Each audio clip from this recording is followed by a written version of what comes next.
My name is Brittany. Thank you for joining me here today.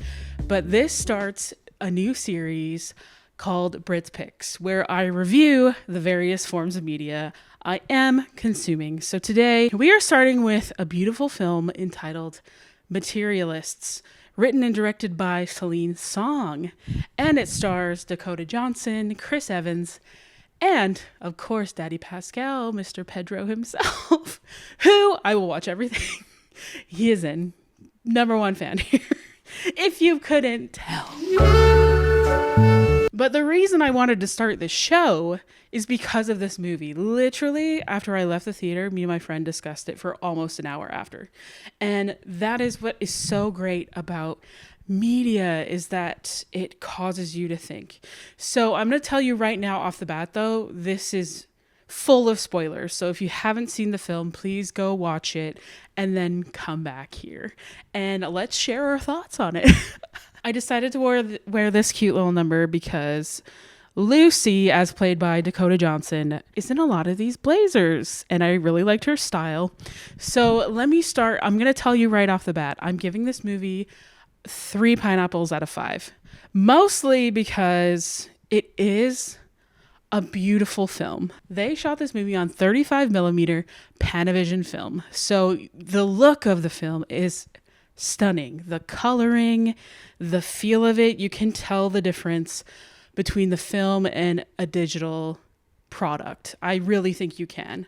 So that's one of the reasons I would recommend you see it. It is just beautiful to look at. I think the framing compositions are really well done. I think the set design and costumes were great. The only thing I really didn't believe having to do with wardrobe was Chris Evans. Come on. You're telling me that Chris Evans is supposed to be a rundown on his luck dude that is just, doesn't take care of himself really. The only thing that I really hated about Chris Evans' style, I guess, or look in this film was his hair. I don't know what they were doing. They made it really poofy on whatever sides, but did not appreciate it. Okay, so let's get into the story though. The story begins with Lucy, a professional matchmaker in the beautiful New York City.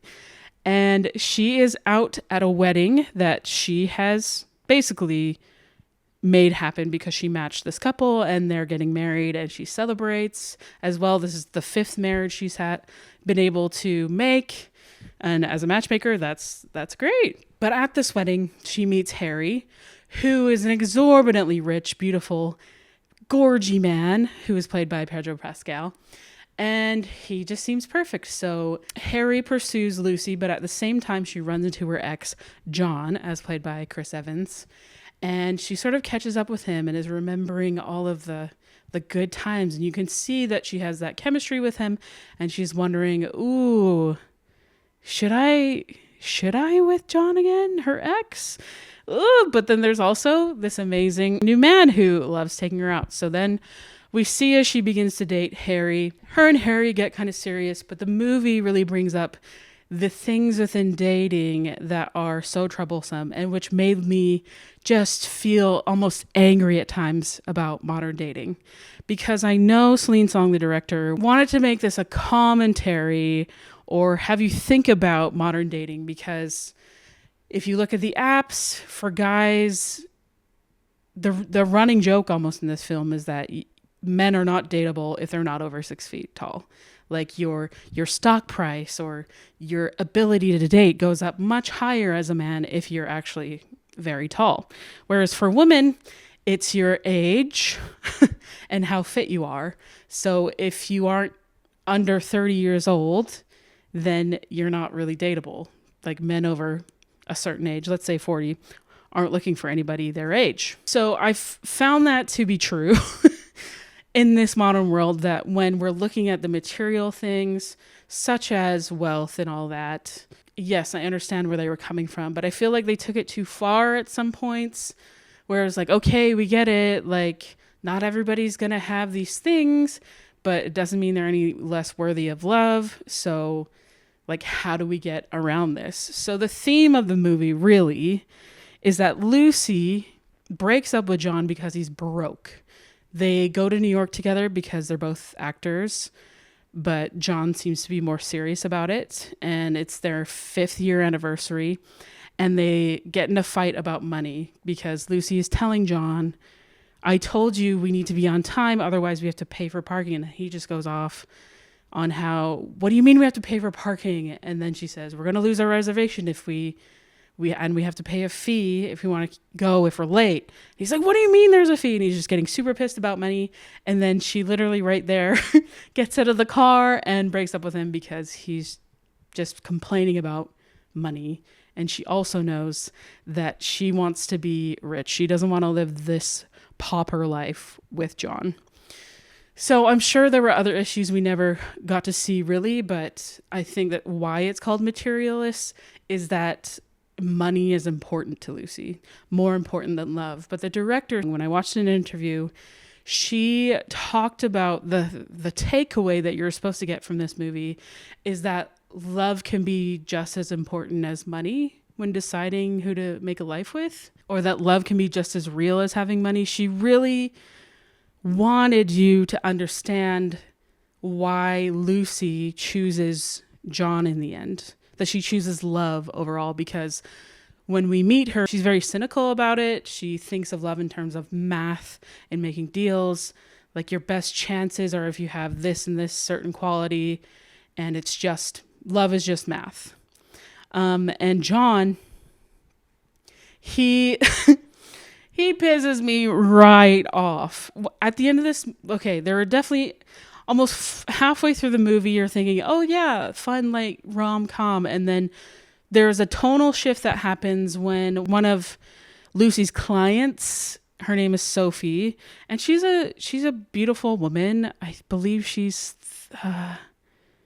30 something. I can't remember. Her age was kind of important. But anyways, Lucy sets her up on a first date, and the date ends up sexually assaulting Sophie. And Lucy just gets thrown through a loop, and she feels responsible for this man's actions, which, no, she's not in any way. That man decided to do what he did, but there is kind of a plot hole in this movie that they show none of the vetting for these people they're setting each other up with. Like, they don't show anything on the process of how they intake these people. Like, how do they vet them? How do they find out their actual height? How do they find out their age? How do they find out what they're actually making? How do they know more about their dating history? Like, there's none of that, and that really bothered me. Like, if you're in the business of matchmaking, then you should know absolutely everything about the people you're trying to match, because the more you know people, the easier it is to find a better match, especially when it comes to values and class. Like, it is easier to date someone within your own class system because they know what they're dealing with. And that's kind of the point of this movie, that like materialism has just ruined dating. And while it is important, the way that the director chose to tell the story of how love can be just as important fell really flat to me. Like, she didn't earn the ending, because I did not believe that Lucy would choose John over Harry at all. Actually, my ideal ending would be that she ended up alone with neither of them, because with Harry, even though he had everything seemingly on paper, that was the point, as in he was wealthy, he was gorgeous, they did not communicate. When Lucy had something bad happen to her, i.e. this thing with Sophie, she was really torn up about it. The person she confided in should have been Harry, her actual boyfriend, but she called John, her ex. So that's a big red flag to me. And then the breakup moment with Harry and Lucy, when Lucy discovers that Harry had leg lengthening surgery so that he could be taller, which they brought up before, so it's not like it came out of left field. Lucy did talk about it as an option for her clients, that it would be worth the investment, especially for men, to become taller so that they were able to match with more dates. But essentially, she discovers that he had this surgery and how it happened was so weird. Like that whole tone shift right there, I literally thought this is turned into a horror movie. Somebody's gonna murder somebody right now. Like that's how much of a tone shift it was, because Lucy like touches the scars and Harry just gets up, no speaking, just walks out of the room. That's super weird. Like, what? And then Lucy has to follow him into the kitchen, and then they have this whole conversation of like, oh my gosh, you had the surgery. And he said he was 5'6", but honestly, the funniest part of the whole movie was when he just started sinking to his old height. That was actually really funny. But he was 5'6" before, so actually that's my current height. I am 5'6". And he said the minute he was taller, he never had to really try to get the attention of girls. They just came up to him when he was tall. And I was like, really? Are we that materialistic? Sure, maybe. But I hope in your heart that height isn't everything. I mean, sure, it's a want that women have, but it's not everything, as we can see, because they break up. And the reason they break up is because it's Loveless. And he's only disappointed that she's leaving him because on paper, they are the perfect match. She would match his lifestyle, just jet setting all over the world. And I'm like, sis, take the money. Like, if you're not going to be happy, like, he could make you happy. Oh my gosh. But yeah, she breaks up with him. And then I didn't get this either. Harry was going to propose to Lucy. She found the ring in his suitcase before. And she was like, like he was taking her on a dream trip to, I think it was Greece. And she's never been there. So they're literally the next day supposed to be leaving on this trip. But because they broke up, she was like, oh, never mind. But she had subletted her apartment for the week that she was supposed to be gone. And I'm thinking, okay, like stay with your friends. And I'm like, does this woman not have any friends? That she goes to her ex's house, she goes to John's house, she just shows up at his place and then like, hey, sorry, could I stay with you in your really crappy apartment with your 3 other roommates? Like, John has not got his life together. It's been 5 years since their breakup, and he has not grown in any way at all. And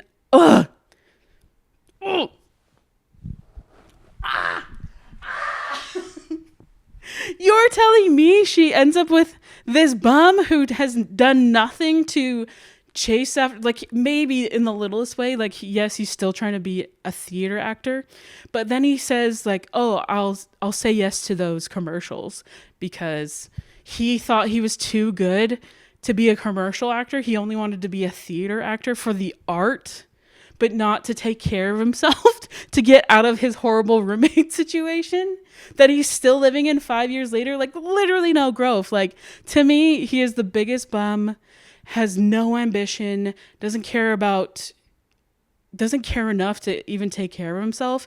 And that pissed me right off. Right off.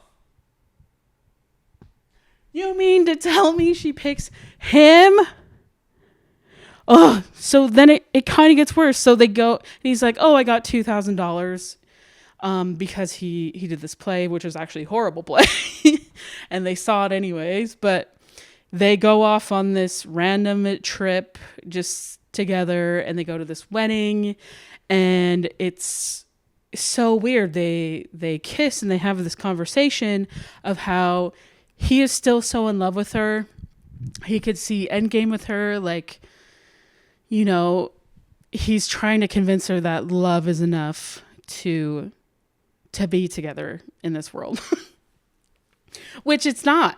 Realistically, it's not. And also, it depends how you're defining love, because to me, love is a verb. Love takes action. I need you to show up for me. I need you to be reliable. And John was none of those things. He said he would. He had lip service, as in he was promising her all these things, but his actions were not doing anything. And the fact that 5 years later, he's still not being better, and she took him back anyways.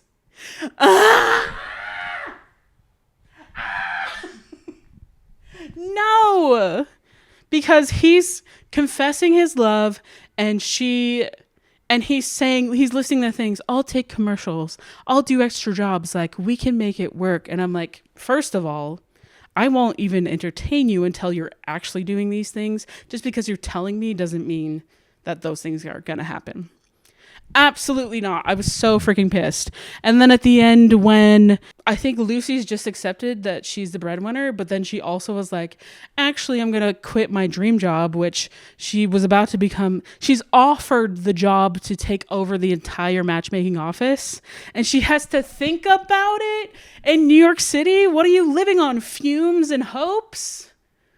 Oh my gosh. And then he proposes with a freaking daisy chain. There's no effort in getting a ring, no effort in putting any thought into making a proposal to Lucy. He just says, do you want to make a bad financial decision? And that was where the disconnect was. Like, that John didn't have any growth as a character. I feel like any woman in their right mind would not take John back because he hasn't changed at all. And like, Lucy has grown. She's made a beautiful life, and he, as he is now, will not fit into that life. Maybe that is the point that Celine was trying to make, because you're proposing by saying you want to make a bad financial decision. She was trying to make it so that love was going to be enough, but I just didn't believe it. Like, I didn't believe their chemistry. I didn't believe that she really loved him as much as he loved her. There were no signs of it really, except that she was giving up her life and career. But for what? It feels like she's regressing as a person by going with John. Oh. So this commentary on dating that I really felt like it was a horror movie for single people. If you are single and looking for love, like, go to this movie. If you want to be scared out of your mind, especially if you're a woman, because it just did not give me hope at all in love, for happiness. So let me explain the reasons why I give this 3 pineapples out of 5. I think initially I probably would have given 1, because as a story, I don't like it. Did I think it was entertaining? Yes. Were there some laughs? Sure. Were there things that made me confused? 100%. But what I loved about it is that I couldn't stop thinking about it. I cannot. I want to talk to everyone about it. And here I am making this whole video. And that's why I think it is worth watching, because it does make you think about modern dating, especially, and areas, especially for me as a single 37-year-old woman, trying to get into dating. It just made me think about what is actually important to me. And for me, I honestly believe that love is not enough to make it in this world. You have to live in the real world where there are money decisions. It doesn't mean I have to have an amazing lifestyle, but I'm going to, because I'm trying to do that for myself, because I want it. But I want someone who's on equal footing, at least, who I'm starting from an equal place. Not me. I don't want to work to support us. That's just not something I want. So I think this movie really helps you to think about what is important to you. Is it love? Is it materialistic things? Is it how they look? Is it this list? Like, all these things that kind of make it fun to watch, but also just know it's not a rom-com. I would term it as a drama, a think piece. I would call this like a really long case study for love and materialism. And also a horror movie for single people. Also, so reasons you should watch it. It's beautiful to watch. It's entertaining. There are some laughs. And it makes you really think about love and dating, especially. Reasons you shouldn't. I feel like the tonal shifts may be too much for some people. The story, it might just make you angry like it made me. it's not what you're expecting because they promoted this as a rom-com and I was quite upset when it was not. Yeah, so Materialists, 3 out of 5 pineapples. Yeah, I would check out this film. Maybe wait till it's on video. I would say not see it in theaters unless you're a cinephile. So 3 out of 5 pineapples. Thank you so much for watching today, and keep a lookout for more of Brit's picks. Thanks for watching. Loves. Bye. Have a great day.